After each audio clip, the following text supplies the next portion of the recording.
So let's begin.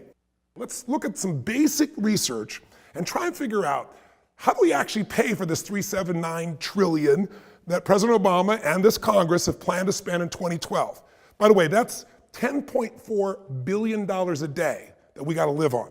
Just think about it. America has to live on $10 billion a day, and we're borrowing more than $4 billion of that every single day just to stay afloat. So let's start with a calendar, and let's start at 12:01 a.m., January 1st. Now, according to Iowa Hawk, the only thing more evil to a liberal than a rich person is a rich corporation. So he takes those two corporations that he thinks most people that are liberal consider to be the most evil, which is ExxonMobil and Walmart, and he says, forget the high taxes. Let's just take every single penny of their combined 2011 global profits. That's $46.7 billion. Now, if we spend all of their profits, it only gets us from midnight on January 1st to 12:45 p.m. on January 5th. That's after taking the profits, all of them, global profits, of the two largest corporations in the world. So that's not too impressive.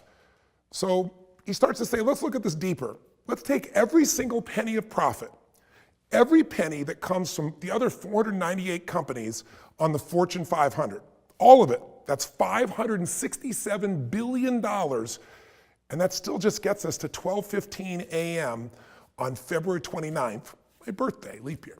Now, obviously, this isn't getting us where we need to go. We've taken every dime of profit from the big Fortune 500 companies, and it's a few weeks after the Super Bowl, so what do? Maybe we go back and we just grab all the corporate advertising, all that was spent, which was $200 million. That'll run the country for about 28 minutes. But why stop there? Let's take all of the ad money, all the 46 years of Super Bowls. That totals $5.2 billion.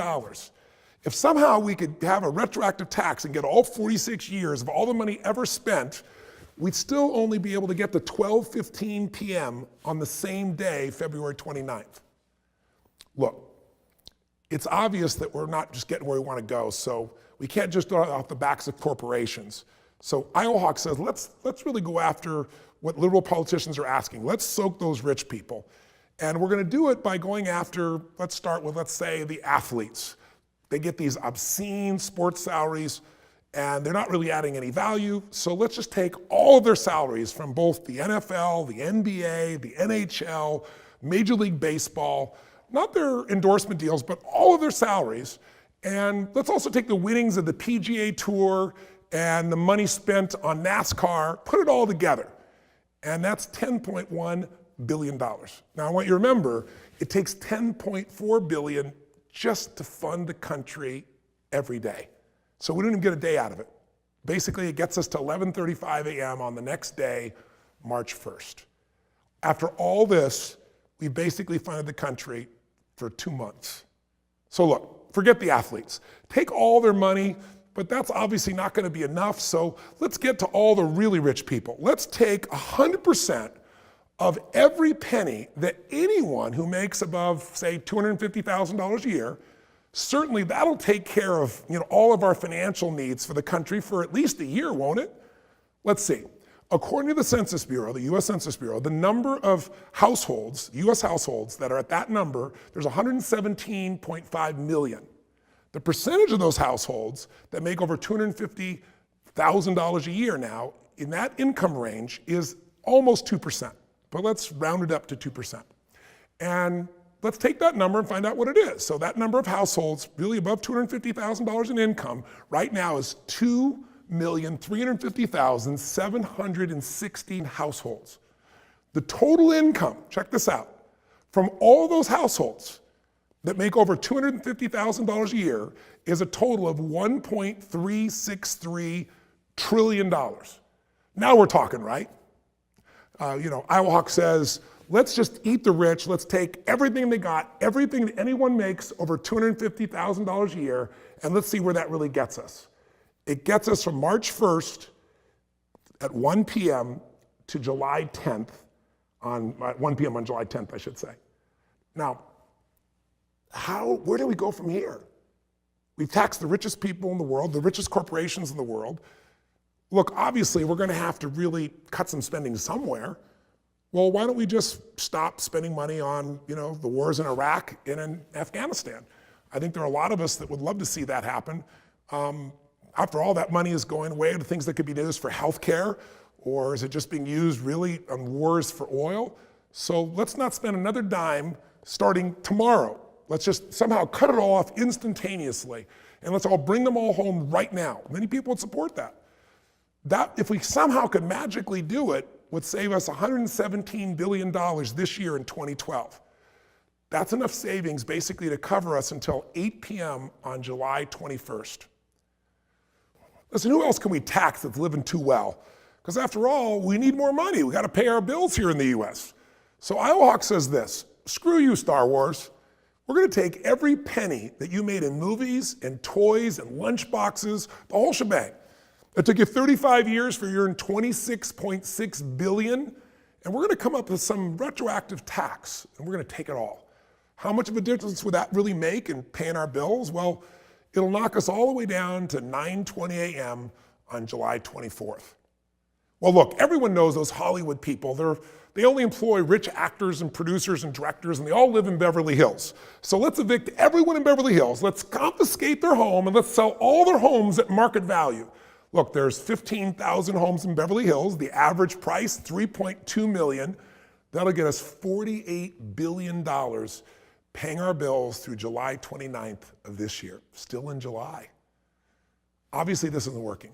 So Iowa Hawk says, look, Michael Moore assures us that there's plenty of money out there, and it's all tied up with the rich. So guess what, liberal billionaires Warren Buffett and Bill Gates, he says, tough luck for you. His suggestion, you guys are worth $100 billion between the two of you. Maybe it's time for an accidental fall down the stairs. And through the inheritance tax, we will magically keep 50% of that loot, and that'll give us $50 billion to help pay our bills. How far will that get us this year? Well, really, if we killed them both off and took half of everything they have, it gets us to 7 p.m. on August 2nd of this year. All right, look, let's get serious. There's 398 more billionaires in America, according to the latest Forbes 400, with a combined total net worth of $1.4 trillion. He says if we can just arrange a few more hundred accidents at 50% death tax, kill them all off, take all their estate money, and we'll have another $700 billion. But even still, after killing all the US billionaires and all the jobs and opportunities they create, it helps us pay our bills only till 2 a.m. on October 9th of this year. We're still not even to pay our bills for the entire year. Okay, let's forget this mamby-pamby 50% nonsense, he says. Kill all the billionaires and forget 50%, forget their heirs. Take all of their money, all of it. They're all crooks anyway. Take everything and take, well, let's say the 100 or so other almost billionaires. Take everything they've got as well. And that just gets us another 32 days until 12:30 a.m. on November 10th. Well, that's the start of the holiday season, isn't it? So let's pull a little Grinch and let's take all the sales from all the holiday shopping that's expected this year, a whopping $469 billion. That should hold us over till 12:55 p.m. on December 25th. Merry Christmas, everyone. We're almost there. Now remember, this money is for America's poor, so in the spirit of Christmas, let's get rid of all that foreign aid, those dying children, AIDS, all those things that we're trying to make a difference with. Let's get rid of all that. It's $53.3 billion. Let's keep it for ourselves. That gets us until 3:55 p.m. on December 30th. So I'm sorry, but we've still got a date and a little change to pay for. So to cover the remaining $13.8 billion, we're going to have to hit up every single man, woman, and child in America for $44 each to keep America intact and pay our bills for that final 32 hours of our year, which of course finally gets us to 12 o'clock, January 1st, 2013. Happy New Year, everybody. But what happens next? You see, we've taken all the profits and all the salaries and all the assets and the expenses and the revenues and the holdings of the rich and those corporations, and we've liquidated them.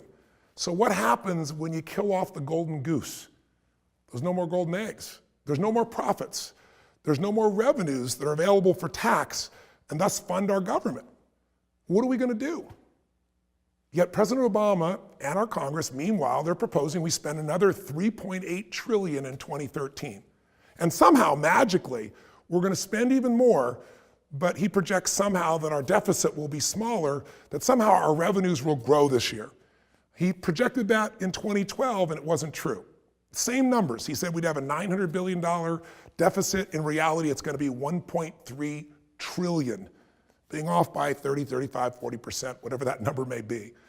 That assumes, by the way, 2.9 trillion in revenues. But where are you going to get revenues from when you kill off all of the possibilities, all of the private enterprise? See, we've destroyed the private capital, we've destroyed advertising revenues, we've destroyed professional sports, we've taken every penny that people have put into new businesses to pay for things, and it's all gone. We ate the rich.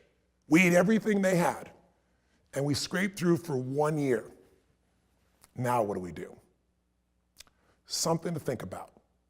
I hope this video stimulates you to think about what solutions are. I'm not suggesting we can only cut spending. We're going to have to raise revenues as well, I believe. But what do you believe is what really matters? And how will you use your voice to educate other people, or maybe use your vote to make a difference in the world that we live in, where people think about a million, a billion, and trillion as numbers instead of lives, instead of decisions, hard decisions we've got to make. I hope this has been stimulating, and I'd be interested to hear your feedback. All the best to you. Live strong and live with passion. I'm Tony Robbins.